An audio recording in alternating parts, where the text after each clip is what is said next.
Yo tout le monde, dit ici Juju et Seb, et après avoir attendu 3 longs jours, car nous sommes lundi à l'heure de ce tournage, pour voir le fameux Frankenstein de Guillermo del Toro, et bien je suis enfin réuni avec Seb pour parler de ce fameux film qui était très attendu, donc qui a eu bénéficié de beaucoup d'avant-premières au cinéma avant sa sortie sur Netflix. Bon, malheureusement nous l'avons vu directement sur Netflix, bon, dans la meilleure télé qu'on avait, donc on a quand même fait un effort, on va dire. Et en 4K. En 4K, ouais, tout à fait, avec le bon son, etc.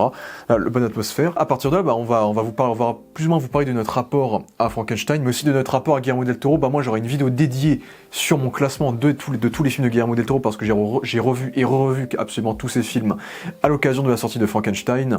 Et à partir de là, en plus, c'est une semaine très très remplie, parce qu'il y a eu la sortie de Predator Badlands, la sortie de Pluribus, la série de Vince Gilligan. Donc c'était une semaine assez chargée. On va commencer par vous développer quel est notre apport au cinéma de Guillermo del Toro, en commençant par toi Seb, du coup.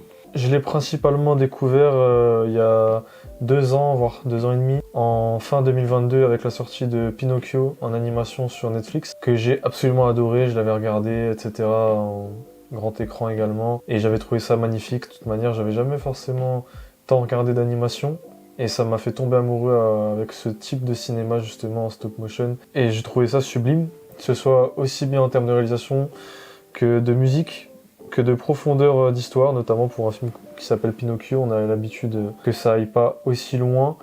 Alors non pas que c'était trop profond en réalité, mais disons que la subtilité et le dosage des thèmes qu'on en trouverait, je pense à des thèmes qui reviennent souvent dans ces films, notamment sur Labyrinthe de Pan, comme je dirais pas le fascisme, que ce soit italien ou espagnol, que ce soit Pinocchio et Labyrinthe de Pan, était intéressant.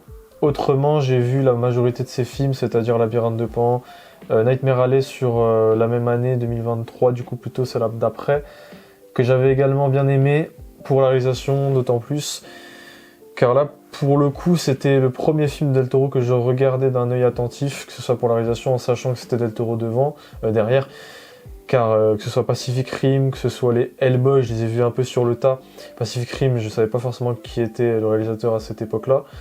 Et c'est pas forcément mon style de film, donc pas un film que j'ai tendance à revoir de nombreuses fois. Tandis que les Hellboy ne me plaisent pas plus que ça pour ce qui est de l'ambiance, pour ce qui est de la mise en scène, des effets, etc. Maquillage, très bon, du bon niveau. Ça peut taper, ça peut aller jusqu'à, en termes d'univers et de crédibilité, les Pirates des Caraïbes peut-être, à la même époque, de Disney. Mais ça reste de bons films. J'ai pas vu Shape of Water, j'ai vu sa série sur Netflix, c'était une série... d'anthologie, là, le cabinet des curiosités. Ouais. Voilà, que j'avais apprécié, ou à moitié, disons, ni plus ni moins. J'étais mitigé car certains épisodes montraient plus de travail, d'autres moins. Je saurais même pas dire quel épisode m'a marqué plus que d'autres. Je me souviens d'un épisode avec un cadavre, je me souviens d'un épisode en Espagne, il me semble, avec un enfant. Ouais, c'est l'épisode de la morgue qui m'avait marqué, il me semble. Celui-là, je m'en souviens. Oui, je m'en souviens rapidement, il se réveille à la fin. Après, lui, il avait juste créé, il avait pas réalisé et écrit les épisodes à part le premier, je crois. Mais... Sur quelques-uns, il me semble. Un seul, je crois, il en a écrit un. Mais sinon, il a créé, mais il a pas fait les épisodes. On était clairement sur la veine des Black Mirror, hein. Très honnêtement, on était quasiment sur du copier-coller. La saison 6 de Black Mirror, c'était le cabinet des curiosités, hein. Quand il commençait à faire des trucs fantastiques, c'était ok, c'est pas la bonne série Netflix, tu vois. Exactement, ouais. Donc finalement, moi, j'ai pas vu plus d'intérêt que cela vis-à-vis de Netflix principalement, et ça ne m'a pas plus intéressé que cela de toute manière. Il y avait l'épisode sur le rat, je crois, géant. Ah oui, le rat. Tu t'en souviens? Ah oui, le rat, ouais. Del Toro, moi, c'est avant tout mes références à moi. J'ai revu Crimson Peak aussi dernièrement, c'était peut-être il y a 1 an et demi maintenant. J'avais beaucoup aimé la musique, comme dans Pinocchio d'ailleurs, les musiques m'ont marqué. Dans Nightmare Alley, beaucoup moins, il me semble, j'ai pas de musique en tête. Après, il me semble qu'en général, c'est 2 plats. Sur Pinocchio, c'était 2 plats. Shape of Water, c'est lui. Et c'est sa meilleure bande-son en plus. Point fort en tout cas de Del Toro, c'est la réalisation toujours très lisible. Les décors très travaillés, la manière de filmer les décors.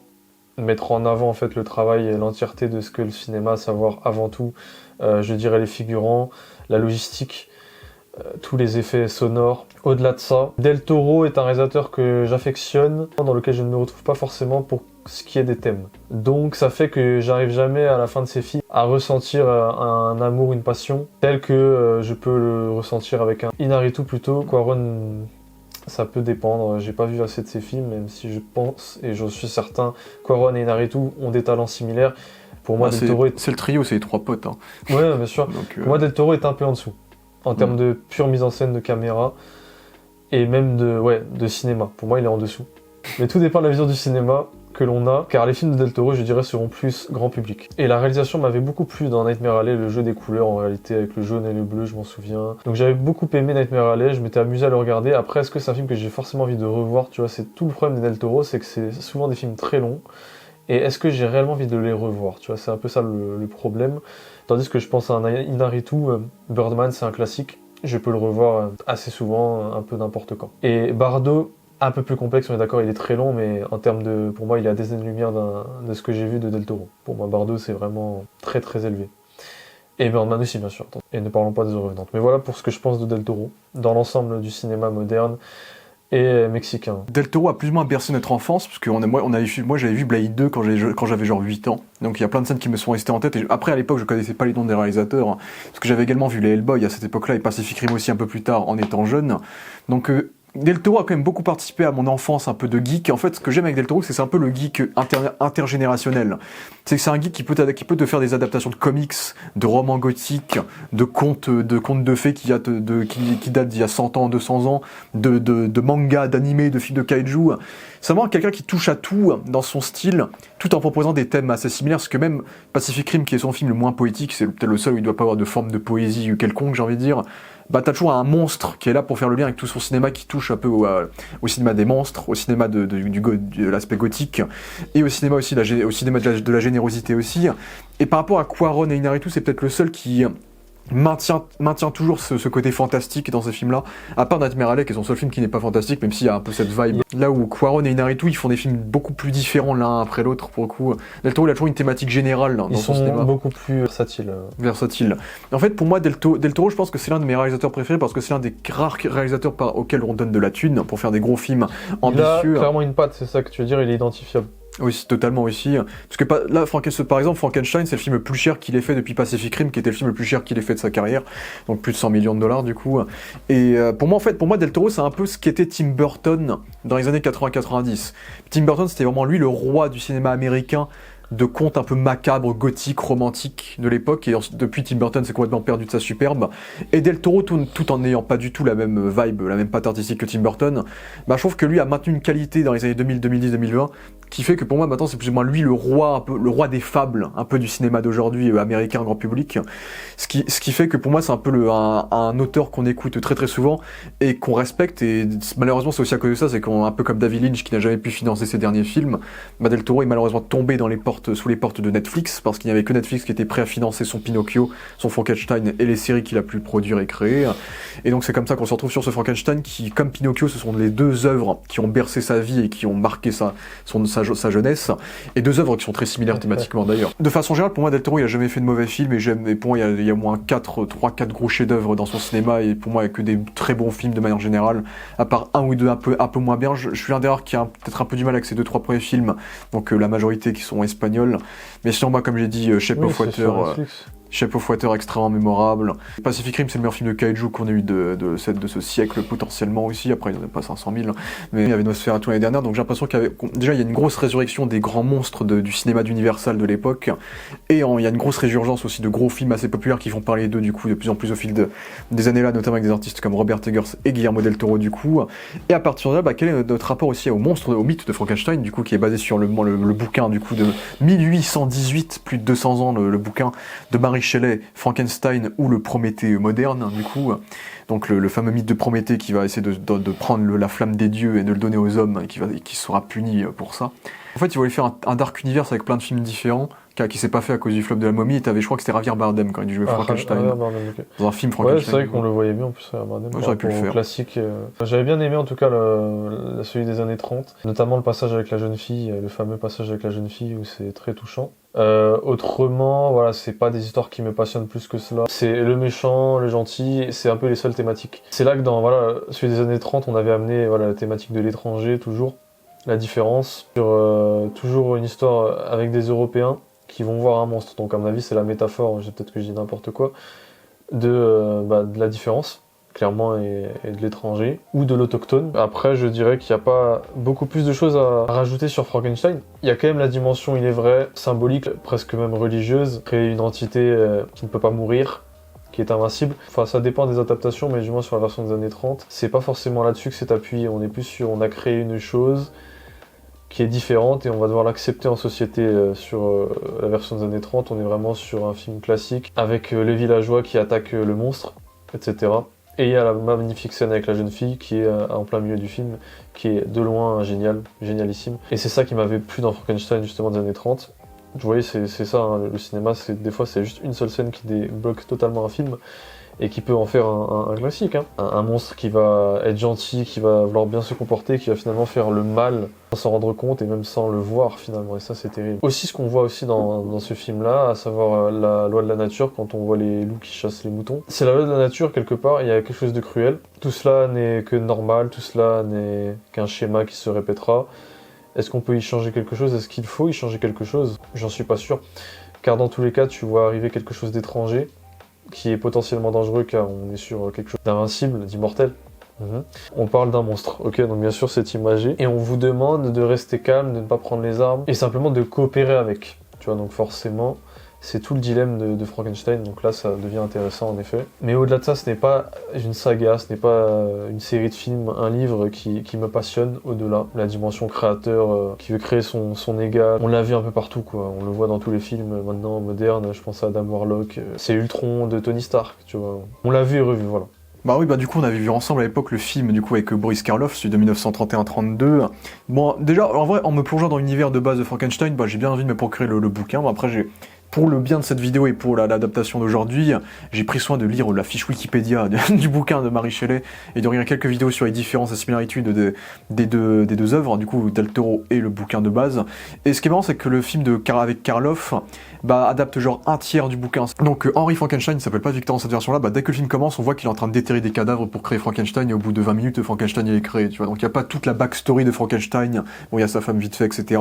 Il a son petit Igor, son bras droit bossu, machin, donc il y a un côté un peu stéréotypé qui était propre au film expressionniste de l'époque, c'est que le film visuellement était magnifique, hein, c'était le noir et blanc expressionniste, avec des décors très déformés, très gothiques, qui étaient très bien, notamment l'aspect visuel du monstre de Boris Karloff, qui est devenu l'imagerie iconique que tout le monde connaît du monstre de Frankenstein, qui a marqué les gens, qui parle très peu, qui a un côté zombie, qui est naïf, qui peut rencontrer une fille et la buter sans faire exprès et faire des conneries et autre chose.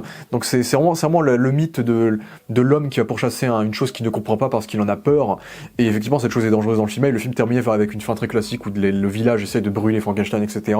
Ce qui n'est pas du tout quelque chose qui est dans le bouquin. Ça, c'est vraiment ensuite ils ont fait une suite, donc qui était la fiancée de Frankenstein que j'ai entrevue. Et on voit que là, ils adaptent des morceaux encore du bouquin de Mary Shelley, notamment la partie avec le vieil homme aveugle. Et du coup, le monstre qui demande à son créateur de créer une fiancée. Et donc, à la fin, ils vont tous se détruire. Le monstre va accepter de se détruire avec la fiancée parce qu'il se considère comme un monstre qui ne devrait pas exister. Donc on retrouve un peu cette envie de mourir qu'on va beaucoup retrouver dans le Frankenstein de Del Toro. Après, de manière générale, c'est quand même des films que je trouve assez longs, très caricatural dans l'interprétation des acteurs, qui est très théâtrale, beaucoup de blabla, etc. Parce que c'était des films de l'époque qui faisaient que c'est des films iconiques, parce que ça a marqué le cinéma à jamais. Mais en termes de rythme, etc., il faut quand même lutter pour le terminer. Heureusement qu'il y a la présence de Boris Karloff en Frankenstein, qui est devenu iconique et qui nous... ça a inspiré tout le monde, ça a inspiré Hulk, ça a inspiré le Bizarro et des dessins animés Superman. C'est le Frankenstein qui a marqué absolument tout. J'ai pas vu les Frankenstein de la Hammer avec Christopher Lee, ça j'ai pas du tout vu ça. Par contre, j'ai quand même tenu à regarder le film Frankenstein, du coup je l'ai vu hier, avec Robert De Niro, donc le film Frankenstein de Kenneth Branagh, qui avait fait le premier Thor, entre autres, où c'est Kenneth Branagh lui-même qui joue Victor Frankenstein, et du coup c'est Robert De Niro qui joue le monstre, qui est certainement le film le plus fidèle au bouquin, c'est sa réputation, c'est le film le plus fidèle au bouquin, c'est qu'il adapte quasiment tous les aspects du bouquin. Après, je trouve que le film est extrêmement cheap, très cheesy, beaucoup de couleurs, il y a un côté limite parodique un peu dans la manière dont Kenneth Branagh filme, du coup la famille de Frankenstein, il fait de Frankenstein une espèce de héros au grand cœur, qui va modifier la science, mais qui est quand même super gentil, qui a une femme qui l'aime, qui a un gosse qui l'aime. Donc il a rendu Frankenstein très très gentil dans ce film-là. Et le montage du film fait très fiche Wikipédia, c'est que l'enfance de Frankenstein va super vite, ça s'enchaîne super vite, et ensuite ça se ralentit. Le rythme est très bâtard dans le film de Kenneth Branagh. En plus, un côté, c'est Kenneth Branagh, donc il y a un côté très shakespearien, très british, et donc il force beaucoup sur cet aspect-là, qui fait que je trouve que le film est pas... En fait, le film est mieux quand De Niro débarque. quand t'as le monstre qui est créé, que t'as De Niro qui arrive, là, il propose vraiment une version qui est assez cool, je trouve, de Frankenstein, du monstre. En gros, il ressemble un peu à Jigsaw dans Punisher Warzone, parce qu'il est vraiment moche. Il a vraiment les points de suture partout dans sa gueule, il est vraiment dégueulasse. Et du coup, tu t'attaches un peu à cette version-là du monstre, que De Niro joue très bien, pour le coup. Je trouve ça cool que De Niro ait joué le monstre, hein. J'étais pas forcément au courant, surtout que De Niro a surtout fait des rôles très très terre à terre dans sa carrière, donc il y a un petit peu de fantastique maintenant dans sa carrière avec ça. Et le film est bien. Après, le film, comme je l'ai dit, il y a un côté kitsch. Il y a aussi Helena Bonham Carter, hein, qui joue la femme de Victor et qui va devenir aussi la bride à un moment donné dans le film. Donc, qui fait que le film est sympathique. C'est intéressant. Si vous voulez voir De Niro en Frankenstein, c'est cool. Mais vraiment, j'ai trouvé ça assez cheap, un peu gnangnan, et c'est franchement pas la meilleure version cinématographique en tout cas de Frankenstein. Puis il y a eu d'autres adaptations du monstre, hein, les Créatures Commandos de James Gunn, où il y a une autre version de l'univers d'ici du monstre. Et on peut bien sûr évoquer entre autres tous les nanars que je n'ai pas regardé avec James McAvoy, Daniel Radcliffe et Aaron Eckhart. Donc c'est une espèce de film sur Frankenstein en mode nanar. Et surtout, bien sûr, les quelques réinventions qu'on a eues. Par exemple, l'année prochaine, on aura un film qui s'appellera La fiancée de Bride, réalisé par Maggie Gyllenhaal avec Christian Bale dans le rôle du monstre de Frankenstein, qui devrait être une espèce de film un peu à Joker en mode comédie musicale. Donc on verra ce que donnera ce film-là l'année prochaine. Et il y a bien sûr eu Poor Things, du coup de Yorgos Lanthimos avec Emma Stone, qui était très clairement une réécriture un peu du mythe de Frankenstein, un peu plus typé barbiesque, féminin, dans un monde extrêmement fantastique, que j'avais bien kiffé. J'ai 2-3 soucis, mais c'est un film qui était globalement assez sympathique et très très fun à regarder. Et à partir de là, Del Toro vient nous adapter son projet de rêve, une adaptation de Frankenstein après son précédent qui était Pinocchio du coup. Et à partir de là, sans spoiler, on peut déjà donner notre premier avis de ce film que l'on a vu il y a seulement quelques heures. Donc Seb, qu'as-tu pensé de ce... En plus on en a très peu parlé entre nous. Qu'as-tu pensé de ce Frankenstein ? Frankenstein, l'histoire de Frankenstein ne m'intéresse pas. Pour moi, c'est très manichéen. Voilà, il y a deux côtés, il y a ceux qui veulent le tuer, ceux qui ne veulent pas le tuer, c'est-à-dire en fait uniquement son créateur, et même son créateur va finalement vouloir le tuer. Véritablement, c'est plus une course-poursuite à laquelle on assiste qu'autre chose. Finalement, le film, c'est, je vais être honnête, avant tout un film d'action. Ce n'est pas très intéressant. Ce qui est intéressant, c'est au-delà, c'est le mythe, c'est l'aspect religieux, l'aspect spirituel. Le créateur qui veut créer, en fait, qui veut à travers sa chose se perfectionner lui-même. En réalité, il cherche à corriger un déni, il cherche à corriger un mal-être, une douleur, un vice, et forcément, toute chose qui naît d'un vice, toute chose qui naît d'un mal-être à la base, enfoui, qui n'est pas donc stoppé sur la base même, comme Bouddha évidemment le disait, une douleur se soigne à la cause de celle-ci. En dehors de cela, elle ne fera qu'engendrer d'autres douleurs. C'est l'œuvre de Frankenstein, à savoir l'œuvre d'un mal-être. Donc c'est une histoire classique bateau que j'ai vue des millions de fois. Ce n'est pas une histoire qui m'affectionne particulièrement, comme je l'ai dit. Les thèmes que j'ai cités en amont, pour ce qui est des enjeux, j'ai tout dit. J'ai dit exactement pourquoi est-ce que vous devez regarder ce film si ça vous intéresse. Vous voulez pas tuer cette chose car c'est une bête qui a l'air finalement d'avoir des bonnes intentions. C'est comme si vous avez un ours, vous voyez. Je sais pas, il n'y a pas déjà eu un film sur un ours ou un monstre très dangereux où on veut protéger les dinosaures, je sais pas. Car finalement ils ont un bon fond. Ils ont une forme qui malheureusement fait que s'ils s'agacent trop ou que peu, cela deviendra mortel, tu vois. Et c'est tout le jeu de la scène d'introduction, on va appuyer sur la violence, avec la réalisation qui est axée sur l'action, comme je le disais, et sur la brutalité, donc avec des plans de caméra très CGI, très effet spécial, assez dynamique. Voilà, on se la joue quelque peu film récent, moderne, on est quand même beaucoup mieux que sur des Marvel en termes de scènes d'action. On est sur du très bon niveau. Mais est-ce que c'est réellement le film que je voulais voir ? Est-ce que c'est réellement un film d'action que j'étais venu voir ? Est-ce que, dans tous les cas, cette histoire allait vraiment m'intéresser ? Je ne sais pas. Ce n'est pas le meilleur Del Toro. Je ne sais pas si c'est le pire car j'ai pas vu tous les Del Toro. Je pense que c'est quand même mieux que Crimson Peak. Je préfère sans doute Pacific Rim actuellement car Plaisir coupable. Je vous avais dit que c'était pas mon délire Pacific Rim, mais néanmoins quand je le vois en 3D, voilà, il y a quand même une plus-value que je ne retrouve pas dans ce Frankenstein, au-delà des décors, je l'accorde, du soin et de l'argent. Il y a un vrai budget, on le voit, 100 millions même, j'aurais pu aller jusqu'à 200, 300 millions, quand je pense à des... c'était quoi, Red Notice ? Mais bon, là, on sait où est parti l'argent, évidemment. Je suis déçu de l'acteur de Frankenstein, j'aurais voulu un acteur qui me marque, que je reconnais. Parce que voilà, moi je fonctionne au faciès, je suis comme ça. Le problème, c'est que Frankenstein, tu me mets un mec que je ne connais pas, je vais pas m'attacher. Impossible. Tu m'aurais mis Andrew Garfield, peut-être, je sais pas. Est-ce que dans tous les cas, ça aurait été possible pour moi de m'attacher à ce Frankenstein ? Je ne sais pas. En fait, je ne peux pas, il a une dégaine très juvénile. Tu vois, c'est fait exprès, j'imagine, car il vient de naître dans le film. Pas totalement vrai, car en soi, on a regroupé des parties de plusieurs corps sur lui pour créer un seul corps, donc finalement, il aurait pu avoir un visage plus âgé. En fait, ça change complètement, ça bouleverse les codes qu'on a plutôt typés de l'Est, baraqués. Il n'y a rien qui est présent dans le film pour que je puisse m'investir émotionnellement. Rien. Car le Frankenstein ne m'affectionne en rien. Une énergie de jeune adolescent avec ses cheveux longs, style gothique, rock, punk, à la The Crow, justement. Tu vois, on dirait Skarsgård, justement, on dirait que c'est lui. Et moi, c'est absolument aux antipodes de ce que j'apprécie, comme type de personnage, comme type de caractère. Et vous me direz, je parle d'un monstre, on s'en fout. Mais malheureusement, c'est tout l'intérêt. Tu prends le Karloff, il est touchant, parce que tu vois presque un pépé ou un vieux, en fait, qui est perdu véritablement. Là, il est juvénile, moi, ça me touche pas. Mais ça, c'est moi, vous voyez, donc peut-être que ça marchera sur vous.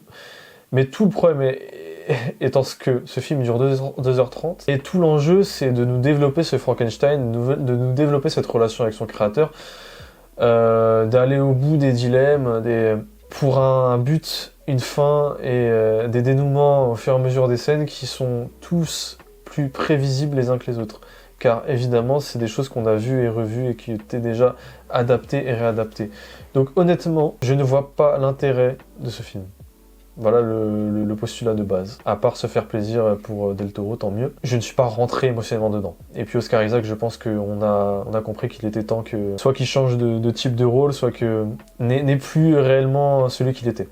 Voilà, je pense que Oscar Isaac n'est plus réellement intéressant dans ses rôles. Je pense qu'il s'est trop sali.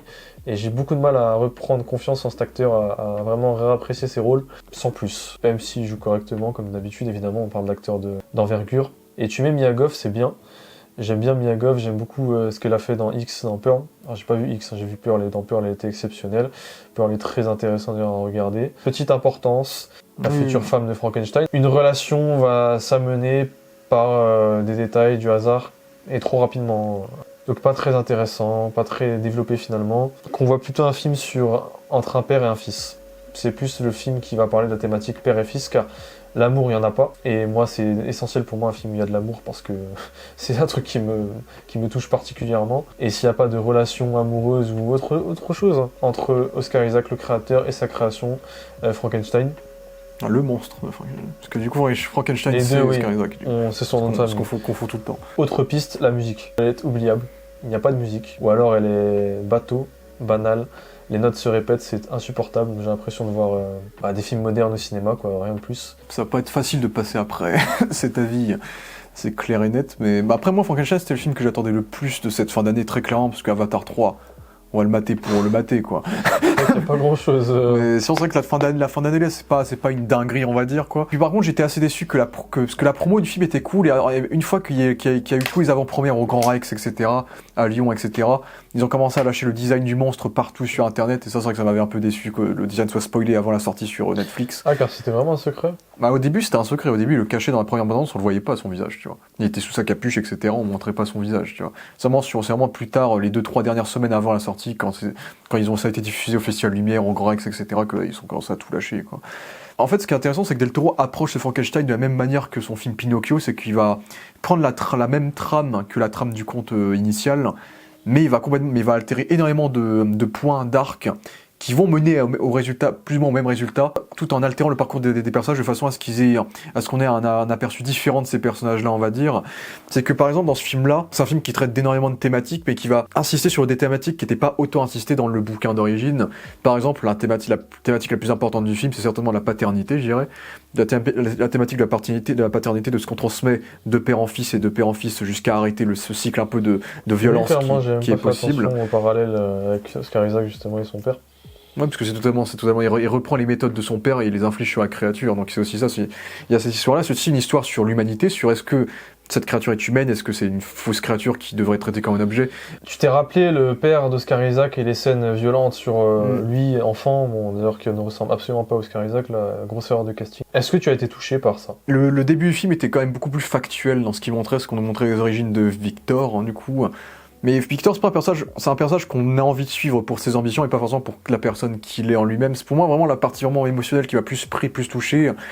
contrairement à toi, c'est plutôt la partie avec la créature. Je trouve que la créature, ils ont réussi à la rendre plutôt touchante, parce que c'est aussi ça, c'est que c'est un film qui traite, comme on l'a dit, d'humanité, de la question de l'humanité, de est-ce qu'au final le monstre, c'est pas plus le créateur que la créature elle-même. Est-ce que cette créature est capable d'aimer, est-ce qu'au final, elle a besoin d'aimer. C'est un film qui parle de beaucoup de thématiques humaines sur le pardon. Est-ce que je peux pardonner le fait rien que de vivre, de base, et la mort, l'envie de la mort, la quête de la fatalité de la vie humaine aussi, le côté malédiction. En fait, on dirait Kylo Ren, la créature. Bah, Jacob Elordi, il est un peu dans cette génération-là, tu me diras. Enfin, je sais pas, moi, mais j'ai l'impression de voir Kylo Ren qui crie derrière Dark Vador quand je vois le film. Bah, il y a aussi la course à l'ambition qui est traitée aussi dans le film par rapport à Victor et à d'autres personnages. Et le côté un peu Belle et la Bête que Del Toro a plus ou moins déjà évoqué et développé avec Shape of Water surtout, et en partie avec Hellboy aussi. Donc on retrouve des thématiques similaires et tout ça dans un visuel très... c'est vraiment la réalisation de Del Toro depuis 15 ans. Pour le coup, cette réalisation-là, c'est vraiment des grands plans larges avec une large focale qui déforme un peu les contours. Donc c'est-à-dire que tu as un personnage qui est placé en face d'un décor, tu arrives à voir les trois quarts du décor tellement la focale est large et montre tout le contour du décor. Du coup, il y a vraiment ce sentiment, je trouve, de spectacle et de spectaculaire dans les décors qui sont réels, c'est que c'est beaucoup d'effets pratiques. C'est que c'est surtout, en plus j'ai vu le making-of du coup sur Netflix qui est disponible aussi. C'est quand même les séquences en CGI quand il y a des loups, etc. En vrai, c'était des vrais loups qu'ils ont ensuite repassés en CGI pour créer le mouvement qu'ils voulaient créer. Et par exemple, le château de Victor, c'est une miniature qu'ils ont créée et qu'ils ont incrusté sur le montage. Bien sûr, le monstre est fait en CGI, est fait en effet pratique. Et les trois quarts des éléments sont faits en effet pratique. Le bateau est un vrai bateau. Donc on ressent l'effet. Puis Del Toro a beaucoup plébiscité sur le fait qu'il détestait l'IA récemment sur la promo du film. Donc on retrouve tout ce côté-là dans son visuel qui est très authentique. C'est que Del Toro, c'est vraiment quelqu'un qui veut faire des films un peu comme le cinéma de l'époque. Après, je trouve quand même que la patine de ses visuels fait un peu numérique. C'est ça qui est marrant. C'est que pour le coup, visuellement, le film, je trouve, en termes de visuel, est magnifique en termes de couleurs. On voit qu'il y a déjà des symboles dans les couleurs. C'est par exemple, t'as le prologue et l'épilogue qui sont très bleu-blanc, et puis ensuite t'as genre des personnages qui ont des codes couleurs, comme du coup le personnage de Elisabeth qui est plus verte, Victor qui est constamment entouré de rouge à certains moments, donc du vert qui sont convertis en rouge, plus du jaune nature un peu avec la créature. Donc on sent qu'il y a un jeu de couleurs qui se promène un peu partout et qui parfois se mélange pour créer des mélanges de couleurs qui fonctionnent. Donc il y a un énorme travail sur ça, tout en ayant des visuels très Del Toro avec ce côté semi-fantastique mais technologique, steampunk un petit peu dans les visuels, qui colle à l'univers, je trouve, de Frankenstein. Et par exemple, t'as par exemple les membres de l'équipage au début qui ont des costumes très très bleus qui ressortent complètement de l'image assez blanche de l'Arctique au début. Ou par exemple Mia Goth qui veut pendant tout le film, qui joue deux rôles d'ailleurs dans le film, pendant tout le film elle va porter des robes qui font qu'elle va toujours ressortir du cadre, des robes qui sont à l'opposé des couleurs qui sont autour d'elle, au contraire similaire à ce qu'il y a autour d'elle, et donc ça match. Donc ça match à partir de ça. Il y a un véritable travail de visuel et pour le coup le film est magnifique, et même dans la mise en scène. Après il n'y a pas de grands efforts, il n'y a pas des plans qui m'ont fait waouh, mais c'est du Del Toro, c'est que c'est toujours bien découpé, c'est fait toujours des très beaux travelling, des beaux panoramas très cohérents, qui mettent bien en valeur ses décors, qui mettent bien en valeur ses plans, et puis t'as des magnifiques plans larges, surtout dans la partie en Arctique avec des soleils couchants qui joue sur le jeu de la silhouette et sur le jeu de l'immensité un peu du décor. Donc en termes de réalisation, pour moi, Del Toro est toujours aussi irréprochable. C'est vrai que je dirais peut-être que l'image est quand même de très très bonne qualité. Peut-être un peu de trop bonne qualité, c'est qu'il y a un petit côté patine numérique. C'est vrai que peut-être d'une forme de grain ou de saleté ou de je sais pas quoi qui ferait que l'image, pour moi, paraîtrait totalement authentique, je dirais. En fait, je n'aime pas la photo, moi, du film. Je trouve ça trop sombre. En fait, c'est trop saturé, les lumières, les couleurs. C'est pas assez naturel. Une photo que j'adore, c'est style Tree of Life de Terrence Malick, où là on est vraiment sur des couleurs naturelles, c'est un peu blanchâtre. C'est pas sombre pour avoir des couleurs uniquement qui ressortent et du noir autour. Là vraiment sur ce film-là, la photographie fait cela. C'est-à-dire que on a des couleurs qui ressortent et le reste est noir. Pour moi, ça se rapprocherait d'un Snyder. Surtout qu'il joue beaucoup il met beaucoup de lumière tamisée et beaucoup de points de fuite de lumière aussi dans le film via des fenêtres, etc. Donc je crois qu'il essaye de simuler une espèce de faux éclairage naturel un peu dans le film. Et même quand t'as des scènes en forêt, le vert de la forêt pète de fou aussi. Donc oui, il y a clairement une saturation des couleurs. Je trouve ce film-là beaucoup moins intéressant que Nightmare Alley. En termes de découpage beaucoup plus intéressant, il me semblait. J'étais vraiment passionné par le jeu avec le décor de symétrie. Alors c'est uniquement visuel, hein, Nightmare Alley, c'est pas pour ça que je l'ai revu justement. Je vois un amas de plans beaux, de décors impressionnants, spectaculaires tout à fait. Presque même trop remplis en fait à chaque fois. C'est exubérant et c'est parfois trop. Ça n'a pas sa place, ça manque de subtilité par moment. Justement ça peut amener à y voir du CGI et de l'effet spécial un peu sur tous les plans. Où c'est très féerique, magique. où tu sens en fait l'effet spécial. Pour moi, ça a été repassé, retouché beaucoup. Même les effets spéciaux de manière globale, j'ai l'impression ne sont pas soit finis, soit il y a quand même un aspect lisse quoi quand tu regardes le film. Ça reste de bonne facture. On a tout mis dans chaque plan et c'est presque écœurant. Moi, c'est vraiment le ressenti que j'ai. J'ai l'impression qu'il y a une patine Netflix un peu dans le truc. Voilà, oui, c'est ça. Pour moi, c'est pas la réaction que j'avais dans Nightmare Alley. Il me semble que Netflix impose un peu les choix de caméra. C'est souvent leurs projets sont shootés de la même focale, etc. Exactement, la focale large là, dont tu parles. Ouais. Je la vois dans tous les derniers Netflix et moi je regarde plus Netflix depuis pratiquement. Après, la différence, c'est que les focales larges dans les séries, c'est souvent pour simuler le fait qu'il n'y a rien derrière eux, ils font des flous de visage, etc. Là, c'est vraiment l'inverse, c'est vraiment pour montrer le décor. Aspect pratique, ouais. Monétaire, budgétaire. Je trouve que c'est déjà plus artistique. Je suis là, c'est tu vois les scènes d'introduction dès le début dans le bateau, etc. La focale tellement large comme ça, je voyais dans ma tête la Snyder Cut, je voyais Rebel Moon. C'est que Netflix, malheureusement, a trop uniformisé ses contenus. Là, on est sur un truc qui est trop épuré, étalonné, surétalonné, et ça ressemble finalement à tous les produits Netflix modernes. Vous regardez toutes les séries modernes, de toute façon, c'est Del Toro, c'est toujours plein écran. Bah, il y a la vibe un peu The Avengers, tu vois, dans ce côté-là. Oui, dans Del Toro, c'est toujours plein écran. Tu regardes Nightmare Alley. trois quarts du temps. Pacific Rim, hein. C'était surtout Pacific Rim pour la 3D et ces trucs-là. Aujourd'hui, tu regardes la bande-annonce du dernier Edgar Wright, c'est à vomir. Je suis désolé. On en parlera. Non, mais vraiment, toi, je ne peux pas, c'est abject. Comme je l'avais dit, je resterai plus indulgent que toi sur la photo, dans le sens où même de base, je trouve qu'on est dans une époque où on manque de films de couleurs. Je suis d'accord, hein, c'est une prise de risque. Tu sors des Marvel, hein, ou même de Superman. Bon, Superman, il y avait de la couleur, mais Superman, il n'y avait pas de photo, genre. Là, pour le coup, c'est de la photo de blockbuster numérique, mais il y a la différence qu'un Superman n'avait pas. Comment c'est une photo qui est calculée, qui est faite, en fait, il y a un DP, quoi, il y a un directeur de la photo dans ce film-là, on sent qu'il y a un travail sur l'image, hein, il y a un travail de code couleur, un peu comme chez Shyamalan. Dans la DA, comme on l'a dit, il y a toute cette identité gothique qu'on retrouve chez Del Toro, qui est présente dans les châteaux, dans les environnements remplis d'art déco, d'ornements, et surtout il y a un gros travail sur les vêtements, un gros travail sur les robes, notamment, il y a les robes notamment de Mia Goth, certaines robes rendent hommage justement à la Bride de Frankenstein, des films de l'époque aussi, et qui aussi font des parallèles avec Frankenstein direct, c'est que tu as des robes qui montrent des colonnes vertébrales, qui montrent un peu des os, des bandages. Donc on essaye d'effectuer des parallèles thématiques aussi via la direction artistique, que Del Toro a toujours maîtrisé, tout le talent des costumes et des visuels. Les décors et la manière dont il filme les décors. Les décors, ouais. Pour moi, il n'y a rien qui ressort. Tu vois, il n'y a pas de plan différentiel, il y a des très beaux plans, c'est sûr. Il va pas dire un plan séquence à un moment donné. Tu vois, ça en manque. Les scènes d'action sont quelquefois plan séquence, c'est plutôt des longs plans, mais pas sur le plan séquence, ok. C'est essentiellement du padding, du travelling, du panorama. Tu vois, et c'est très bien réalisé, c'est lisible, c'est parfait. J'ai pas adoré le film, pour moi c'est pas dans les top 3 derniers, pour moi je pense pas que c'est dans le top des Del Toro, ça va être dans le milieu des Del Toro, mais le milieu c'est déjà extrêmement bien. En fait pour moi justement, on est proche du niveau de Nightmare Alley, pour moi c'est un peu le même, dans le sens où moi le film de façon générale je l'ai beaucoup apprécié, néanmoins malgré des défauts extrêmement mineurs je trouve, comme les petits défauts de photo, la réa qui tente peut-être pas une tonne de choses, des petits défauts peut-être de visuel, même s'il y a un véritable compromis entre effets pratiques et effets numériques, et on a du numérique uniquement quand il en faut. Le truc qui fait vraiment que pour moi c'est pas non plus dans les grands films, mais pour moi c'est un film qui va potentiellement rester en tête et qui va quand même être très très apprécié, et qui est déjà très très apprécié, c'est que ça a la même durée que Nightmare Alley. Et c'était ça qui m'avait déjà un peu repoussé à l'époque avec Nightmare Alley, c'est qu'on se tape 2h30 de film, et je sens quand même dans la longueur. Je pense que j'aurais bien enlevé 20 minutes de film. Je pense que ça, pour moi, c'est le défaut. Pour moi, c'est le défaut de Frankenstein, comme Nightmare Alley à l'époque, que j'avais en tout cas quand je l'avais vu à l'époque, c'est que le film est un peu long, un peu trop long, et pour 2h30, on aurait pu enlever une bonne vingtaine de minutes. Je pense qu'il y a des séquences où ça prend beaucoup son temps, ça pose des longs travelling, mais souvent il se passe pas une tonne de choses, ou souvent il veut poser une ambiance, mais de façon un peu trop latente, et du coup c'est souvent un peu dommage, je dirais, dans le résultat global. Donc ça, c'est le défaut qui fait que je n'étais pas en kiff absolu, parce qu'il y a des moments où c'était un peu plus plat que d'autres, de façon globale. Surtout qu'il y a aussi des sections du film qui pour moi sont meilleures que d'autres. Pour moi, la moins bonne section du film, c'est toute la partie avec la créature enchaînée, qui est la partie la moins belle visuellement.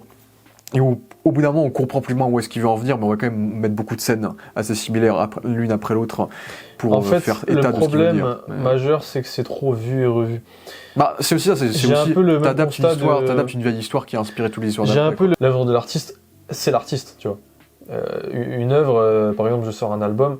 L'album, c'est moi. T'achètes un disque, c'est comme si t'achetais une partie de moi. On achète toujours le personnage avant d'acheter le produit de la personne, tu vois. Créer sa créature pour finalement retranscrire, à travers cette créature, devenir l'homme que j'ai jamais été, c'est-à-dire l'homme insubmersible, invincible, immortel. Del Toro s'est certainement placé aussi dans le rôle de l'artiste de Victor, aussi dans le film aussi. Par rapport au fait qu'il crée une sorte d'œuvre d'art, qu'il va souvent désavouer, qu'il va reavouer, il va plus se concentrer sur cette œuvre-là plus que sur sa vie personnelle, etc. Donc je pense qu'il y a aussi le parallèle évident de l'artiste via du coup le scientifique Victor. En plus du côté paternel, parce qu'il s'est aussi beaucoup basé sur son histoire avec son propre père et le fait que maintenant lui aussi soit un père maintenant. Donc pour moi je pense qu'il y a aussi tout un effet miroir avec Victor Frankenstein et lui aussi dans le côté artiste, tu vois. Les films, tu vois, on les ressort, tu dis que c'est une nouvelle ère des films des années 30, on ressort les classiques de l'horreur. C'est surtout la continuité de cette magnifique ère qui dure depuis 15, 20, 30 ans, des remakes, suites, reboots, tu vois. Donc finalement, moi je vois pas d'évolution. Je vois surtout une stagnation, une épopée. Donc en fait, tu sais très bien qu'il y aura des arcs, qu'il y aura des chapitres, et là que tu vois les chapitres dès le début du film, tu comprends qu'en fait on va te raconter un truc au début du film, en fait c'est la fin, et qu'en fait à la fin tu vas arriver à comprendre pourquoi on en est arrivé là. Donc finalement, tu sais que tu vas stagner un peu à moitié pendant tout le film, et que ça va être tout le long une conversation, quelque chose de narratif et un fil conducteur qui va t'emmener au point du début, tu vois. En fait, t'en as marre déjà. Et c'est pas un film qui n'a pas d'envie, clairement, sur le travail des équipes décoratrices, techniques, artistiques. Bah la musique, comme tu as dit, bah pour moi la musique c'est surtout une musique qui accompagne, c'est qu'on retrouve le côté mélodie fantastique qu'on a souvent eu dans les trois quarts des films de Del Toro, et souvent il la met dans les séquences un peu gore et violentes en plus, donc il crée un espèce de contraste et un peu ironique qui est sympa. Après c'est vrai que ça manque d'un thème principal ou d'un truc vraiment mémorable, même si la musique on l'entend, elle est présente, elle accompagne bien le reste de l'œuvre, c'est vrai que ça manque aussi peut-être de ça aussi parmi les quelques défauts. Et pour le casting du coup, bah en vrai Oscar Isaac c'est son comeback depuis Moon Knight, hein. C'est que depuis Moon Knight, il fait 2-3 doublages secondaires, des petits rôles par-ci, mais il avait pas eu de premier rôle depuis 3 ans, plus de 3 ans du coup. Je trouve qu'il s'amuse dans le rôle, je trouve que ça lui va bien. En fait, dans le sens, même dès le début, c'est que tu vois, dans le début, il fait la narration du film, et rien que son timbre de voix entre lui, qui est en train de crever au début du film, et sa backstory quand il parle, on sent déjà on sent l'acteur, on sent qu'il parle pas du tout de la même manière, c'est qu'on sent la différence de santé du personnage du début au reste du film. Et puis il te fait un accent, il te fait son pseudo accent suisse qui marche plutôt bien. Et puis il y a même une séquence comique avec Mia Goth où il joue davantage, mais il a un rôle assez théâtral après Oscar Isaac. Il a un rôle assez théâtral c'est peut-être l'époque aussi ça, donc, qui parce qu'il y a aussi le côté un peu victorien de l'endroit du film qui se déroule en partie à Londres et tout. Que je me retrouve moins. Mais pour moi, je trouve qu'il est très bon. Après, oui, c'est un peu l'archétype qu'il avait déjà joué dans Ex Machina. Mais Ex Machina, c'était une version moderne, tu vois, du jeune mec de la tech. Là, c'est quelque chose qui est beaucoup plus classique. Vicieuse, en fait, tu voyais. Ouais. Là, c'est plus dans l'ordre théâtral. Surtout qu'il s'inspire de Mick Jagger et de Prince, je crois, pour les designs et pour le style un peu de ses mouvements. Oui, plus classique, plus. Donc un peu fou quand même, un peu scientifique fou quand même dans le délire. Conte de fées, quoi. Ouais. Donc, mais je trouve que pour Oscar Isaac, c'est l'acteur qui porte le film en termes de la première moitié du film surtout, parce que l'un des partis pris du film, c'est que le film prend le parti pris des deux personnages. Donc au début de Victor et ensuite de la créature. Ensuite on revient un peu sur Victor et on mélange les deux points de vue des deux sur la fin. Ils ont quasiment autant de temps d'écran. Donc il y a aussi ça, c'est que le film est chapitré sur les points de vue des deux personnages pour comprendre la vision de l'un à l'autre. Je pense que la créature on l'a pas avant 1 heure de film, en dehors de l'intro, du prologue. Parce que le film est vraiment structuré. La derrière, elle est vraiment centrale, on la voit énormément. Ouais, après, elle est vraiment centrale, parce que le film est vraiment un peu structuré comme le livre, un peu dans le côté prologue, chapitre 1, chapitre 2, il y a ce côté-là qui est aussi présent. Après, Oscar Isaac, c'est un des acteurs que j'aime beaucoup, des acteurs un peu modernes, maintenant ça fait 15 ans qu'il est là, mais je trouve qu'il est charismatique, qu'il fait bien le café, j'espère qu'on va le revoir dans des rôles là, parce que c'est vrai qu'il avait fait une grosse pause, et là, j'étais content de le retrouver dans ce rôle-là de Victor Frankenstein. Et Jacob Elordi, en vrai, moi, c'est l'une des étoiles montantes. C'est lui qui joue Elvis dans Priscilla de Sofia Coppola. Il va jouer dans le prochain Ridley Scott. Il va jouer dans le prochain film avec Margot Robbie. Il était dans le film Saltburn, qui est le film qui a grave marché sur Amazon Prime. Il est surtout connu pour Euphoria, parce qu'il joue dans Euphoria. Mais moi, j'avais vu la saison 1 d'Euphoria, mais j'en ai plus aucun souvenir. Donc en fait, c'est comme si je découvrais Jacob Elordi dans ce film. Jacob Elordi, c'est un mec, quand je voyais les images de lui sur Twitter, à chaque fois qu'on parlait de ce mec-là, j'aimais pas sa gueule. J'étais, ah non, c'est lui qui remplace Andrew Garfield. Parce qu'Andrew Garfield devait jouer le rôle, il s'est barré 9 semaines avant le début du tournage. Ah, 9. Jouer le rôle, en vrai, Andrew Garfield, je suis pas sûr que ça aurait fait aussi bien, dans le sens où Andrew Garfield est encore moins mastoc quand même que Jacob Elordi. Et Jacob Elordi, moi je connaissais pas vraiment Jacob Elordi, et je trouve je le trouve plutôt convaincant dans ce rôle-là. C'est qu'en fait, on traite vraiment Frankenstein comme un bébé. Au début, c'est un bébé qui vient de naître, il se comporte un peu comme un animal. Il est très naïf. Et justement, en plus, on battait le film avec notre chien, tu vois. Et du coup, je voyais beaucoup mon chien en lui dans le film, parce qu'il y a un moment donné, il donne une feuille, tu vois. Donc, il y a ce côté qui est intéressant. Et à la fois, je crois que c'est quasiment l'un des premiers Frankenstein, l'une des premières créatures de cette adaptation, qui va reprendre le fait que dans le bouquin de Mary Shelley, Frankenstein, il est extrêmement éloquent. Parce que c'est un bouquin. Sauf que dès qu'il naît, il est éloquent. Il te sort des phrases très philosophiques, très poétiques. Et là, cette fois, il y a quand même une évolution. Il parle pas bien directement. Mais c'est le premier Frankenstein, je crois, tout court des adaptations générales populaires, où vraiment on joue sur l'éloquence, sur la philosophie, sur l'intelligence de cette version de la créature, qui pour le coup est un peu plus subtile et un peu plus sobre que beaucoup de monstres un peu plus basiques, un peu plus costauds qu'on avait avant, qui marche bien. Surtout quand même son design son design me fait penser un peu à certaines créatures de Del Toro. Il me fait un peu penser au méchant de Hellboy 2 avec sa longue chevelure. Il a donné un côté un peu plus noble, un peu plus victorien, avec son visage beaucoup plus fin, un peu plus beau gosse, sa chevelure longue et sa longue veste. Et ça respecte plus à la description que Cholet faisait du monstre. C'est qu'on s'est tous basé sur la description de la version de Karloff, mais Cholet, dans son bouquin, décrivait une sorte d'imbrication d'éléments extrêmement moches qui forment une espèce de beauté, en fait. C'est la beauté dans la mocheté. Et les premiers dessins qui avaient été faits du monstre dans les années 1800, c'était ce côté un peu beau gosse, musclé, avec des cheveux longs, mais qui est fait de plein de parties de corps différentes, quoi. Donc j'ai l'impression que Del Toro a voulu réinstaurer le design initial que Frankenstein avait lors de sa création quand le bouquin avait été écrit, et a voulu s'émanciper du look qui est resté depuis plus de 100 ans avec Karloff. Et je trouve qu'en termes de design, surtout que là, c'est vraiment l'anti-De Niro, c'est que De Niro était vraiment moche avec ses points de suture dégueulasses, etc. Là, c'est des points de suture, c'est des recouses, je sais pas comment on dit, mais quand tu recoues, qui sont extrêmement fins, subtils, c'est juste des lignes. Des points de suture c'est des points de suture qu'on ne voit pas, c'est juste des lignes qui séparent des parties du visage, en fait. Donc il y a un côté beaucoup plus poétique et harmonieux dans son design, qui le rend beau dans ce côté-là. C'est Jigsaw. Donc c'est un Jigsaw clean, en fait. Donc ce qui fait que même en termes de carte design, je trouve qu'il est bien redesigné, ça change des Frankenstein qu'on a eu précédemment, et ça crée une vibe qui est différente et qui est beaucoup plus touchante, parce que c'est ça qui fait la grande différence avec les autres œuvres et avec le bouquin, c'est qu'on humanise beaucoup plus Frankenstein. Et c'est aussi ça, c'est on va parler en spoiler bientôt, avec les autres personnages, mais du coup c'est aussi là que c'est que Frankenstein c'est le personnage cœur du film, c'est le personnage qui est certainement le plus attachant et qui a l'évolution le plus fort du film, et je parle bien du monstre et pas de Victor, qui justement va avoir cette balance de qui est véritablement le monstre dans ce film, avec une fin qui est plus optimiste que les fins du bouquin et que la fin des autres films. C'est que ça a toujours été une histoire assez nihiliste, et là on va aller sur une fin qui va beaucoup plus toucher sur l'avenir, on va dire, ce qui est plutôt intéressant. Et puis tu as Mia Goth qui est abonnée au film d'horreur, elle a fait quasiment que ça. On verra ce que ça donnera l'Odyssée, parce qu'elle a fait tellement que des films d'horreur, ou type et horreur, avec la trilogie de Ty West. Et pour le coup, Mia Goth, elle joue deux rôles, elle joue la mère, mais on la voit très très brièvement, la mère de Victor. C'est elle qui va être un peu la balance, donc le personnage d'Elizabeth, c'est elle qui va être un peu la balance entre le monstre et Victor, dans ce côté qui, les deux ont peut-être une sorte d'attache envers elle, mais il y a une désapprobation d'un côté à l'autre qui est assez intéressant, qui va développer ce côté davantage tragique de l'histoire. Surtout, on va pas en spoiler, mais par rapport, elle n'a quasiment rien à voir avec la Elizabeth du bouquin et du film avec De Niro de Kenneth Branagh. Pour le coup, ils ont complètement réécrit le personnage pour ce film-là, comme le personnage de Christophe Waltz, qui n'existe pas dans le bouquin. C'est un personnage qu'ils ont inventé pour le film. Personnage plutôt sympa. Bon, en vrai, Christophe Waltz, il est extrêmement charismatique après, et en vrai, ça fait du bien de le voir dans un film d'un grand réalisateur, parce que c'est vrai que sa carrière, en vrai, il a pas une carrière de fou, en vrai, depuis Tarantino. Ça m'a toujours un peu déçu par rapport à Waltz. Mais du coup, ça m'a fait plaisir. En plus, il avait fait une voix dans Pinocchio, donc c'est la deuxième fois qu'il est avec Del Toro. En vrai, il fait du Christophe Waltz, il joue ce personnage un peu charmeur, entrepreneur, intelligent, etc., ambitieux. Le problème, c'est qu'il joue toujours la même chose. Et c'est peut-être ça qu'on pourrait reprocher, c'est que oui, il joue un personnage qui lui correspond parfaitement, parce que ça va dans les traits qu'on lui applique habituellement, pour le coup. Mais après, son personnage a un twist qui marche bien, qui lui donne une nouvelle dimension qui est assez intéressante, et je trouve que c'est un ajout qui est plutôt intéressant dans la démarche du film, pour le coup, Christophe Waltz. On a aussi vite fait des personnages beaucoup plus secondaires. On a le frère de Victor, qui est joué, j'avais pas capté, mais en fait, il est joué par le mec qui jouait le soldat principal dans À l'Ouest, rien de nouveau. Donc l'acteur allemand, okay. Donc il a percé du coup. Donc ce coup de le voir, là aussi énorme changement par rapport au bouquin. Dans le bouquin, c'est un gosse de 6 ans, le frère de Frankenstein. Là ils ont choisi d'en faire quelque chose de totalement différent pour créer un nouvel axe. Parce que dans le bouquin, normalement, Victor a un meilleur ami qui est toujours avec lui. Là, il n'existe pas dans ce film, ils l'ont enlevé du film.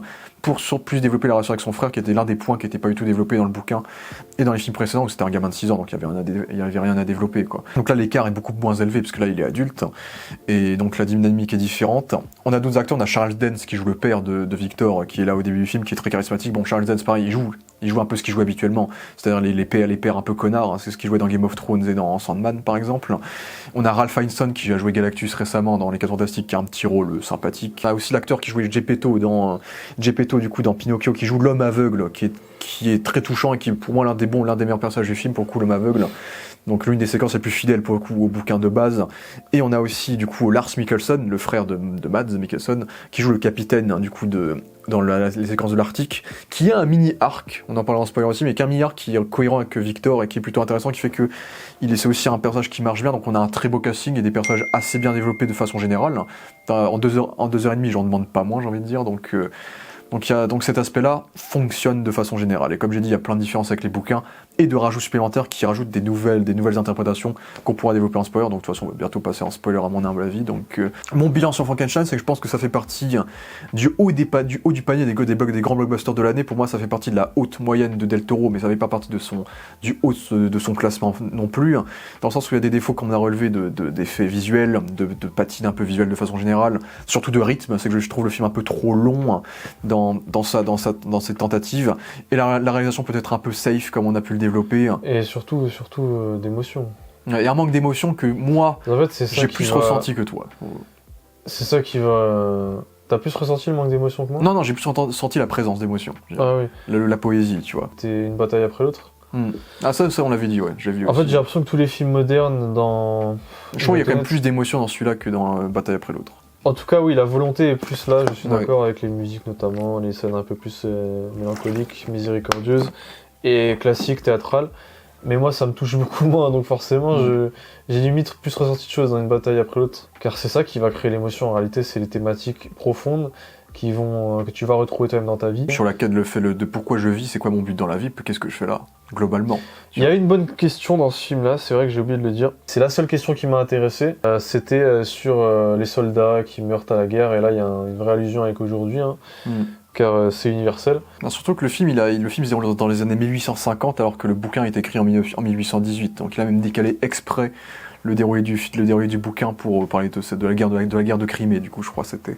Que les valeurs qui amènent à faire la guerre, des hommes courageux, jeunes, à se tuer en fait à la guerre, faut être honnête, l'objectif de la guerre c'est de se faire s'entretuer les hommes qui ont le plus de testostérone et qui sont plus susceptibles de mener une révolution contre les plus hauts puissants, qui eux savent que s'ils ne les tuent pas en amont, les hommes sont les seules personnes capables de retourner et de réellement mener une anarchie contre les hauts puissants, comme disait Miyagov dans le film, à savoir ceux qui se couchent et qui naissent même dans le confort pour ce qui est des héritiers, même si moi j'aime pas cette théorie des héritiers, en ce que c'est un gâchis. Du coup, justement, le personnage de Victor va exploiter ce gâchis pour concevoir son œuvre d'art, entre guillemets, tu vois. Il y a un côté un peu glauque, mais il y a une sorte de symbole qu'on peut y voir de divinité, quoi. C'est que je m'approprie les dépouilles d'anciennes vies pour créer une nouvelle vie, tu vois. Il y a ce côté métaphoriquement, c'est bien. Il y a ce côté encore plus promet le mythe de Prométhée. Ça, c'est très bien métaphoriquement, oui, exactement. Et là où moi, j'allais pas être d'accord avec son discours, c'est... Je pense qu'on peut tout de même poursuivre ses valeurs, quoi qu'il en coûte. La grande focale nous permet de jouer sur la taille aussi de Jacob Elordi qui fait quasiment 2 mètres, et du coup il y a vraiment des plans où tu te rends compte de la grandeur et de l'immensité qu'il a par rapport à Victor. 2m01. Donc ce côté-là, plus ils ont aussi amplifié, il a aussi une très bonne voix, je connaissais pas sa voix, et quand tu vois une interview dans le documentaire, et quand il parle dans le film, bon, ils ont un peu amplifié sa voix, mais c'est vrai qu'il a une très très bonne voix pour le coup qui porte assez bien, donc c'est mes petits détails avant de passer en spoiler, donc spoilons du coup, j'imagine. Donc thématiquement, la thématique la thématique de début qui est intéressante, c'est le capitaine, joué par Lars Mikkelsen. C'est qu'en fait on découvre que c'est un capitaine qui veut mener une expédition vers le nord, alors qu'on voit que son équipage est en train de crever, qu'ils ont du mal, etc. Et c'est pour ça que t'as Victor qui lui dit « Ah ok, en fait on est similaires, en fait, on est tous les deux très ambitieux ». Et du coup tu as tout cet arc-là où t'as Victor qui va lui raconter son histoire durant tout le film, et lui il va être ok, il va être fasciné, il va voir qu'il continue à lui dire la suite en fait. Et ensuite, c'est la créature qui va lui raconter sa version dans le film, c'est qu'en fait, Lars Mikkelsen, c'est le spectateur, en fait. Le capitaine, c'est lui qui écoute toute l'histoire. Et à la fin du film, en fait, il accepte plus ou moins la liberté que lui donne le monstre, et il va arrêter l'expédition, il va arrêter d'aller dans la profondeur de ses ambitions, et de mettre ses hommes en danger. Et à la fin, il va accepter que le monstre, du coup, pousse son bateau vers la liberté. Et donc, à la fin, le bateau, les marins vont rentrer chez eux, du coup. Donc, même lui, il a un petit arc par rapport au fait qu'il ait croisé, Victor Frankenstein, alors que dans le bouquin c'est juste un capitaine qui croise Victor Frankenstein, quoi. Donc c'est ça qui est intéressant sur lui. L'arc qu'on a développé sur la relation sur la paternité, c'est qu'on a le personnage de Charles Dance, le père, qui d'ailleurs dans le bouquin le père il meurt pas. Dans le bouquin le père il meurt sur la fin du bouquin, c'est Frankenstein qui le tue, parce que le père en gros il est beaucoup plus jeune que dans le bouquin. Parce que t'as le gosse qui a 6 ans et t'as Victor qui en a déjà plus de 30 alors. Donc là ils ont fait différemment. Donc là le père il meurt très tôt dans le film. Ouais, il y a la thématique sur les médecins qui laissent mourir, les meilleurs médecins qui laissent mourir les gens. C'est le dilemme qu'on retrouve sur Victor aussi, quoi. C'est le dilemme de lui qui aurait peut-être laissé sa mère mourir pour faire naître son fils, tu vois. Donc son deuxième fils, William. Et du coup, il l'a jamais confirmé. Ah, j'avais pas compris qu'elle était morte de la C'est naissance, ça, moi. c'est qu'elle est morte de la grossesse et du fait de faire Ok. son deuxième enfant. Et le père a jamais admis que. Admis. Il a admis qu'il est très probable qu'il ait laissé sa mère mourir pour faire Oui, naître pour l'enfant. l'héritage. Je fais un parallèle un peu au cadavre que va se servir Victor pour créer son monstre à lui, tu vois. Tu vois, donc, je trouve qu'il y a un parallèle qui est fait Donc, forcément, ouais. Dont il va se servir. Ouais. le fait que le père soit un scientifique de renom et que le fils veuille le surpasser, bien sûr, et le Mhm. fait qu'il le batte avec un bâton pour le rendre coriace. Et du coup, bah, Victor va totalement faire ça quand la créature va le décevoir. C'est que ce sont des pères qui sont déçus par leur fils constamment, quoi. C'est qu'on est sur une histoire de pères qui sont déçus de leur fils et qui battent leur fils, et c'est Victor. Et Victor, lui, c'est un personnage qui existe à cause de son père qui l'a traumatisé, qui l'a battu et qui lui a forcé à devenir meilleur que lui et à être un homme fort. C'était toujours le mauvais fils par rapport à William qui était le fils aimé. Et c'est ce qu'il vit lui-même, c'est que lui, en fait, pendant tout le film, il veut créer une chose qui peut surpasser la divinité, qui peut surpasser la mort, parce que justement c'est la mort de sa mère qui va l'inspirer à vouloir défier la mort et à créer un être qui ne peut pas mourir, et un être donc conçu via la chair d'innombrables morts en plus. Et ce qui est intéressant, c'est que lui aussi, bah, en fait, quand il se dit je vais créer cette créature, et c'est tout, il pense pas à l'après, genre. Il se dit, jamais il va donner un nom à cette créature, jamais il va nommer cette créature, et une fois que la créature est créée, bah, il sait pas quoi faire en fait. Il a créé, il a réussi sa mission, il a réussi son rêve. Bah maintenant, bah, il faut que cette créature, est-ce que cette créature, elle a un but dans sa vie? Est-ce qu'elle est faite pour faire que, bah non, elle a été créée de façon totalement illégale entre guillemets, elle a pas été créée de façon naturelle, c'est contre nature. Et du coup, bah cette créature, elle est là, elle a été placée dans le monde et elle sait pas quoi faire, elle sait pas comment vivre. Et son père veut juste la faire développer de façon à ce qu'elle puisse parler, à ce qu'elle soit de plus en plus performante. Et comme du coup Oscar Isaac est très violent et très lent dans le développement de cette relation qu'il a avec ce pseudo-fils, du coup, bah il va être très déçu par lui et va même essayer de vouloir le tuer, tu vois. Et ça, c'est toute une partie qui a été créée pour le film. Parce que dans le bouquin de base, normalement, quand Frankenstein est créé, le monstre est créé, bah en fait, Victor par peur se barre, et le lendemain, Frankenstein est parti. Il est plus là. Et ensuite, t'as tout l'axe de la forêt de Frankenstein. Là, ils ont créé toute une partie où t'as Victor qui torture le monstre, tu vois, qui le torture, qui le traite comme un chien avec son bâton, et qui le force à se développer, et qui vraiment le traite comme un objet, quoi.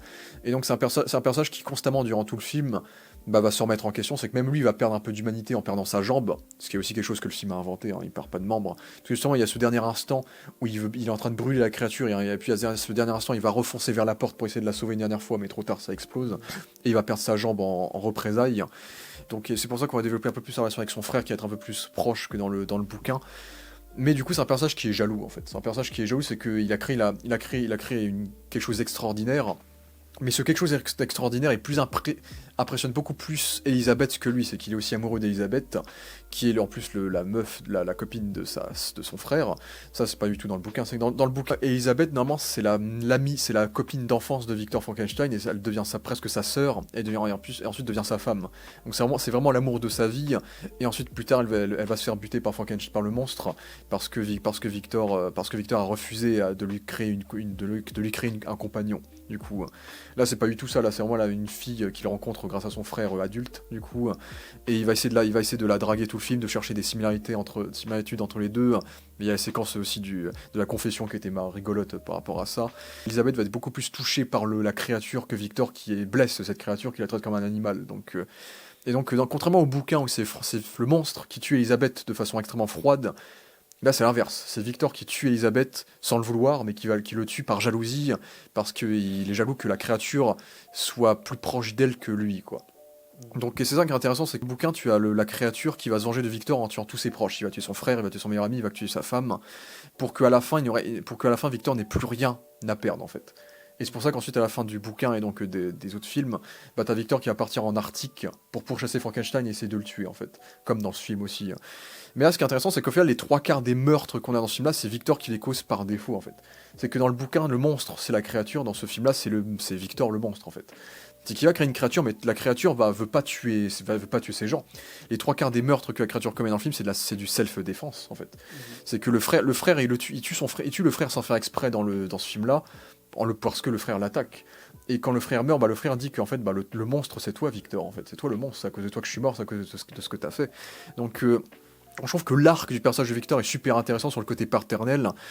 Contrairement au bouquin, parce qu'il faut savoir que dans le bouquin, du coup, Victor va pourchasser le monstre en Arctique, sauf qu'il va commencer à mourir de maladie, l'équipage va le retrouver, et il va mourir dans l'équipage. Et le truc, c'est que dans le bouquin, le monstre trouve Victor, mais quand il le trouve, il est déjà mort. Donc le Victor meurt en détestant la créature. Alors que là, dans le film, bah, Victor est encore en vie quand la créature le retrouve, et du coup, Victor a le temps d'avoir une forme de rédemption, où il accepte le fait qu'il soit son fils, le fait qu'il lui ait donné une vie quand même, et qu'il puisse enfin vivre quand même, et vivre, et devenir son héritage plus ou moins. Donc il y a un pardon qui n'était pas du tout présent dans le bouquin de base, qu'il a rajouté là. Ou même s'il a rendu Victor encore plus monstrueux dans ce film que dans le bouquin de base, il a donné quand même une forme de rédemption dans sa mort, quoi. Ce qui est très bien développé du coup dans le personnage de façon générale. Avec Elisabeth aussi, c'est que Elisabeth, comme je l'ai dit, tu as ces robes qui font référence justement à la fiancée de Frankenstein, et là pareil, tu as toute la séquence du monstre qui va dire qu'il veut avoir une fiancée. Bah, en fait, c'est différent. C'est que le monstre, en fait, dans ce film-là, le monstre, il est compris par la nature, en fait. C'est que la nature l'aime. C'est que c'est vraiment les humains qui sont dotés d'œil, de yeux, qui le détestent, parce qu'ils ils ne voient que le physique. Tandis que le vieil homme aveugle, comme dans le livre et comme dans les autres adaptations, bah, le voit pour qui il est, pour le fond, en fait, pour le fait que ce soit un ami qui est sage, qui a un bon fond, qui est un bon gars au fond de lui, alors que c'est même pas censé être un individu avec une âme en elle-même. C'est que si t'as cette phrase qui se dit, mais de quelle partie de son corps provient son âme, tu vois. Et pareil, c'est les animaux, c'est le règne, la nature l'apprécie, et à chaque fois, t'as un humain qui va gâcher ça avec le cerf qui va se faire abattre. Et puis la famille, le vieux qui va se faire comme bon, il y a quand même des loups qui vont débarquer aussi. Et comme dans le bouquin, bah, t'as le vieux qui va mourir, bah, t'as le vieux qui va être gentil avec la créature. Et dans le bouquin, on appuie beaucoup plus le fait que le Frankenstein joue un peu le super-héros, c'est qu'il va aider cette famille sans que cette famille le sache, en secret. On appuie beaucoup plus la relation de cette famille, là où dans le film, on appuie beaucoup plus la relation qu'il a avec le vieil homme, du coup. Le vieil homme, c'est on passe beaucoup de temps là-dessus, et je trouve que c'est plutôt réussi, c'est l'un des moments, pour le coup, les plus touchants du film, avec cet homme qui, justement, c'est cet homme-là qui va lui inculquer le fait de pardonner aux autres, en fait. Parce que cet homme-là a dit qu'il a tué des gens dans sa vie, et qu'il le regrette profondément, et qu'il se déteste. Et c'est ce pardon-là que Victor va accorder à son père qui l'a torturé, qui a voulu le tuer en l'incinérant. Bah, c'est ce pardon-là qu'il va lui donner, en fait. C'est que même, et en fait, c'est ça qui est intéressant avec la créature, c'est que la créature, tout ce qu'elle veut durant tout le film, c'est savoir qui elle est, c'est se trouver un sens dans sa vie, c'est que le seul mot qu'elle arrive à prononcer, c'est le nom de son père, qui est Victor, le nom de son créateur, un nom qui était totalement éclipsé par le père de Victor, qui en avait rien à foutre de son fils. Donc il y a aussi le rapport de force la seule chose que lui connaît, c'est son père avec son créateur, alors que son créateur, bah, dans l'imagerie des autres personnes, bah, c'est pas quelqu'un d'important, quoi. Donc il y a aussi ce jeu de Dieu où bah, c'est comme t'as élevé un chien, et le chien il mise que sur son maître parce qu'il connaît que son maître, alors que peut-être son maître c'est un mec qui a jamais réussi dans sa vie, tu vois. Donc il y a ce parallèle là qui est aussi intéressant sur l'humain qui va dominer la création, entre guillemets, quoi, l'animal un peu, qui est aussi assez fascinant. Et ce qui est intéressant, c'est que bah, comme Mia Goth, c'est que Mia Goth, elle va demander une seule faveur à Victor tout le film: ne me mens pas. Dis-moi la vérité, je sais ce que tu penses, je sais que tu me veux, je sais que t'es pas content que je sois avec ton frère, etc. Et la seule faveur que le monstre va demander à Victor, c'est: s'il te plaît, je veux que tu me crées un compagnon en tout cas. Et en vrai, la subtilité intéressante, c'est que dans les bouquins, il veut avoir une bride, une fiancée. Il veut vraiment avoir une copine, une femme dans laquelle il pourrait tomber amoureux, avec qui il pourrait vivre à jamais. Là où lui, le monstre de Del Toro, lui, il veut un compagnon, il veut une personne pour l'accompagner dans sa vie éternelle. Donc c'est quand même différent, parce qu'on sent que le monstre dans les autres adaptations a beaucoup plus de ses... Il veut connaître une femme, il veut avoir une femme, tu vois. Là où pour le coup, dans ce film-là, il veut juste ne pas être seul. C'est qu'il y a ce vieux qui meurt, le reste de la famille le rejette et essaye de le tuer, et il ressuscite et il est pas mort, et il se dit: mais ma vie ne sert à rien, quoi. J'ai un libre arbitre, mais je ne l'ai pas parce que tout le monde me dévisage, et tout ce que je veux, c'est avoir quelqu'un comme moi qui puisse vivre avec moi jusqu'à la fin de mes jours, quoi. Et justement, là aussi, c'est un changement qu'il a fait, c'est que dans le bouquin, Victor accepte de créer ce monstre, cette femme, et au dernier moment, il annule ses plans. Bon, dans le De Niro, pour le coup, il les annule pas, parce que du coup, t'as la fiancée qui est jouée par Helena Bonham Carter, qui se transforme en fiancée de Frankenstein. Là, pour le coup, c'est vraiment une séquence où t'as Victor qui va complètement insulter la créature et lui dire bah, que t'es personne, que t'es un monstre, que t'es une abomination et que je te déteste. Donc, totalement l'inverse de ce qu'il voulait créer au début du film. Donc, en fait, tout ça participe au développement des deux personnages, où l'un devient totalement un monstre par rapport à l'autre, quoi.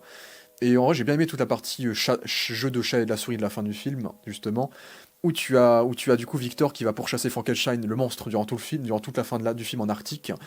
Et t'as le monstre qui va essayer de lui montrer que le rapport de domination est inversé maintenant qu'il lui a tout pris. Et que maintenant il s'amuse à lui péter des doigts, à lui péter le nez, à lui péter le genou, etc. Et lui, il va quand même tout faire pour essayer de le tuer parce que c'est le seul but qui lui reste dans sa vie maintenant qu'il a perdu tous ses proches. Du coup, Victor. Après, c'est surtout une séquence qui est là pour montrer la cupidité de Victor qui veut pas lâcher l'affaire alors qu'il sait qu'il pourra jamais le tuer et qui il essaie de se venger d'un élément, d'une chose qu'il peut pas venger parce que c'est à cause de lui que toutes ces personnes sont mortes en vérité, c'est même pas à cause du monstre. Donc, après, il y a un petit côté comique en vrai, dans cette séquence. C'est peut-être la séquence qui m'a un poil plus sorti du film, qui sort un peu plus de. Qui se sépare qui s'émancipe un peu de la poésie de l'œuvre pour le coup. Et en fait, quand tu me parles d'une scène, c'est comme quand j'entends Reggie Gorilla qui me parle de cinéma ou de série télé. C'est comme quand j'entends Durandal qui me parle. Durandal, il va au moins parler d'éclairage. Il va te sortir toutes les dingueries pour défendre l'éclairage. Alors, l'éclairage m'a vraiment touché. Vraiment. Mais, tu vois, il n'y a pas de degré de lecture. C'est juste le script que tu me lis, tu vois. Tu me lis le script. Je t'attaque toi, mais je t'attaque pas toi. Hein. J'attaque les gens qui vont défendre le film de manière globale. Parce que toi, tu dis les propos, ce que veut dire le film. Ok. Mais est-ce que ça te touche? Non, enfin je sais pas si ça t'a touché, peut-être que oui. Mais ça intéresse qui? Tu vois? Ça intéresse qui? On veut lire un livre, on va lire un livre, tu vois. Mais un film, c'est censé être ressenti différemment. Et encore, un livre, ça doit se ressentir quand tu le lis, à mesure de le lire.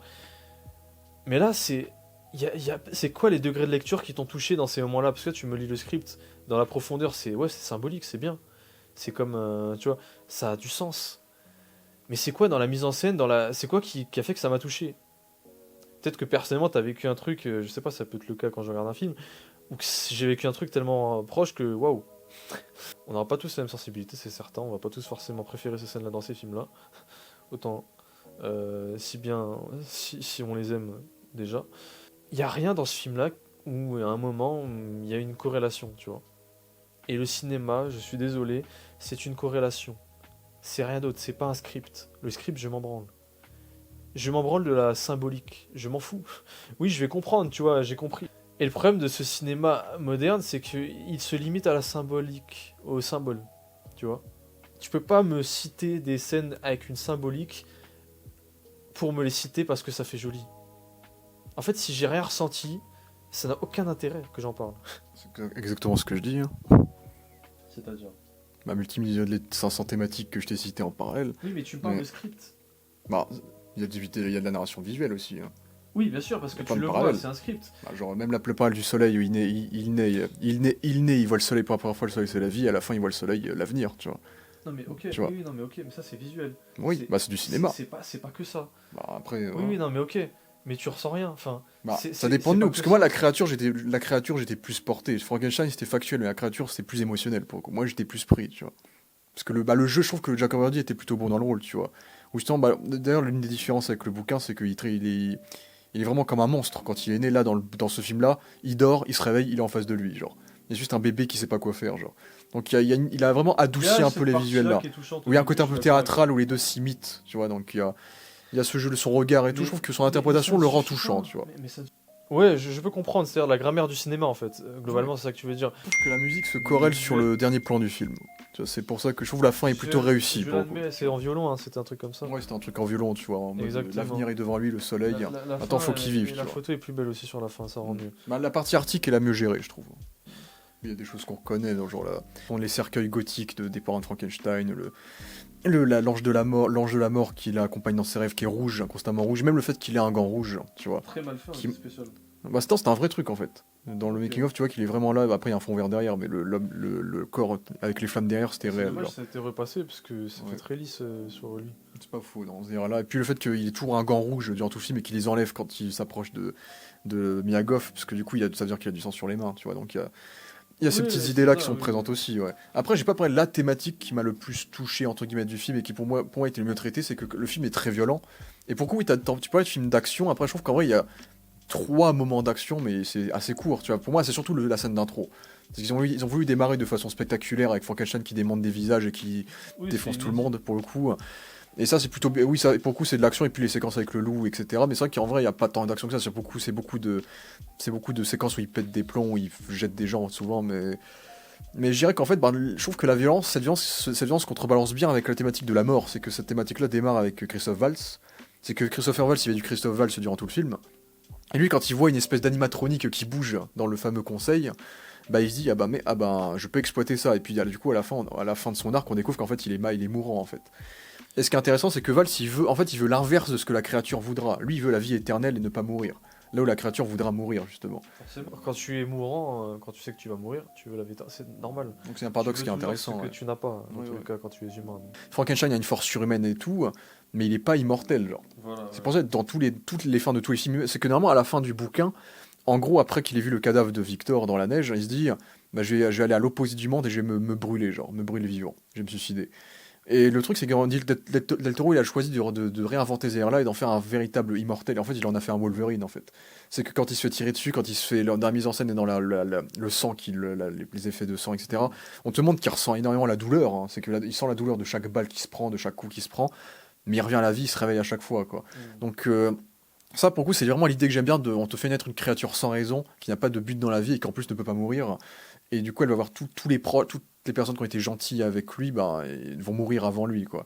Et du coup, c'est un personnage qui veut mourir durant tout le film, et c'est tout ce qu'il lui demande, c'est que s'il peut pas mourir, au moins avoir quelqu'un pour l'accompagner dans la vie éternelle, quoi.